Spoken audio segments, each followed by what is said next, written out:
So for me, this is a little bit esports, but I got invited to play Street Fighter 6.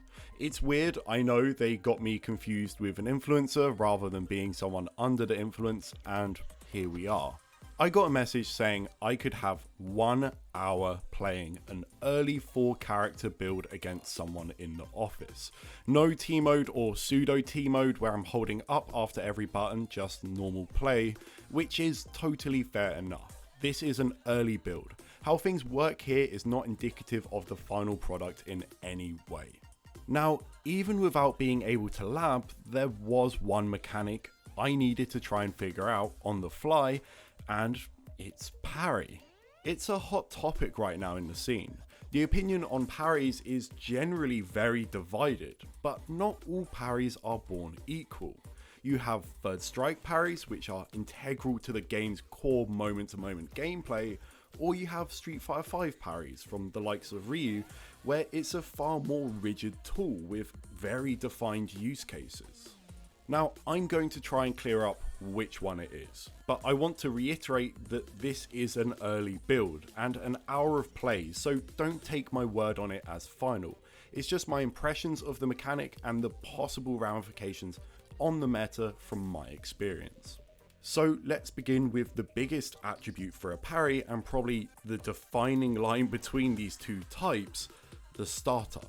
You might be wondering why this is so important, and it's because the startup dictates how many situations the parry is usable in. If it's instant like third strike, when you knock someone down, there is a risk of them parrying your meaty attack on wake up, or even parrying something like a frame trap. Two techniques designed to limit the defender's option. Or is it like Street Fighter V's Ryu, with startup, making it far more situational? And well, from the looks of it, to my shock, it's frame 1. As you can see here, I'm holding parry on wake up, and I'm able to beat out meaty attacks. And it works versus frame traps too, meaning it's gonna be a huge deal as a defensive tool. Now, there are two kinds of successful parry. A perfect parry where it slows down the screen and I can land a major punish even against quick attacks, and a normal parry which has more recovery, making it feel a bit more Street Fighter V.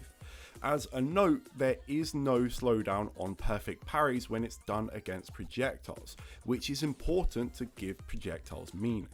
Another big aspect of parries in third strike is the whiff animation, and the fact there is none. You're tapping forward or down to parry in this game, so of course there is an element of risk, but the window to actually punish is tiny. You're tapping forward to parry and can immediately go back to block if you fail.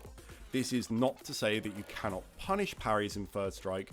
You can, and it happens all the time, but that is in part due to you either having to low or high parry, and that is not the case here. Parries have a whiff animation and also a cost. You spend half a bar for a single parry attempt, and if you hold parry, your bar will slowly tick down, only being recharged if you successfully parry an attack. And if they punish your parry attempt, you'll lose extra meter, which is huge.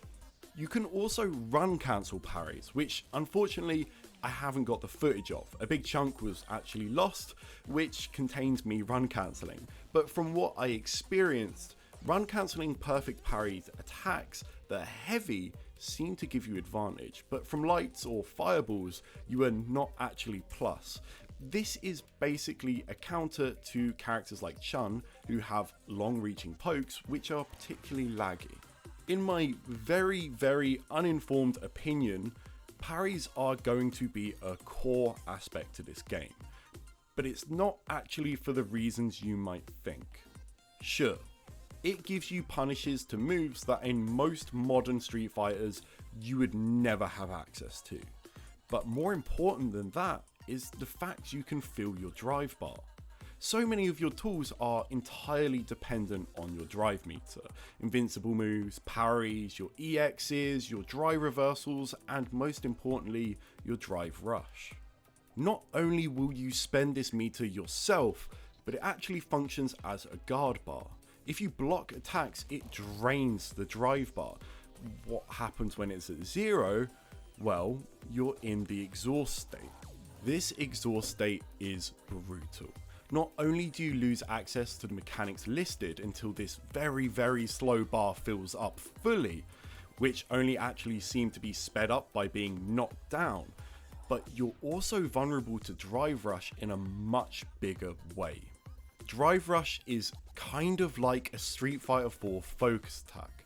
It has multiple hits of armor and it guard crushes you. However, if you're in the corner, it will wall splat on hit or block, giving you a combo.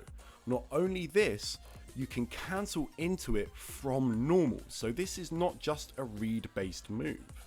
Now, if you're exhausted, when this move connects with you in the corner, it will literally stun you, giving the opponent the opportunity for a max damage combo. So Drive Rush is very powerful, right? It gives you a reward on hit or block in the corner, and you get a slightly bigger one if they're exhausted. But the big thing is how you escape this situation. Well, if you have Drive Bar, you can just parry the Drive Rush or Drive Rush back. If you have Super Meter, in theory, although I didn't see it, you can go through as well with a bit of invulnerability. But without those things, this looks like a checkmate situation, especially when done as a meaty. Parrying seems like the most effective way to regain your Drive Bar, and with the opponent constantly chipping away at it, this is so important. From what I've seen, parries will impact the game in a really big way. If I can summarize my experience playing this game for an hour, I would say that this is the first modern Street Fighter game that doesn't feel like it's based on Street Fighter 2. To me, it came across as a spiritual successor to Alpha 3 with a dash of Third Strike thrown in on top. Preference aside, I think it's exciting to see Capcom take an entirely different route with the game. You all know I adore ST, but if I want to play ST, I'll play ST. And so not having a game that comes across as a misunderstood version of the title I love is actually a great thing for me. I came into this hour arrogantly thinking I could probably predict how it was gonna play. The jump from Street Fighter 4 to Street Fighter 5 wasn't huge. Certainly it's different, but you can feel the Street Fighter 2 influence on both, no matter how small it is. This is something new and fresh. I don't think everyone will like it, but the people who do will love it. Thank you again to Capcom and the amazing staff that let this boomer through the door to badly throw fireballs. It was an absolute pleasure. There are still some things I want to discuss from my hour of play, but it doesn't quite fit with this video as they are far more based on impressions and guesswork. So hopefully I'll be seeing you all again soon.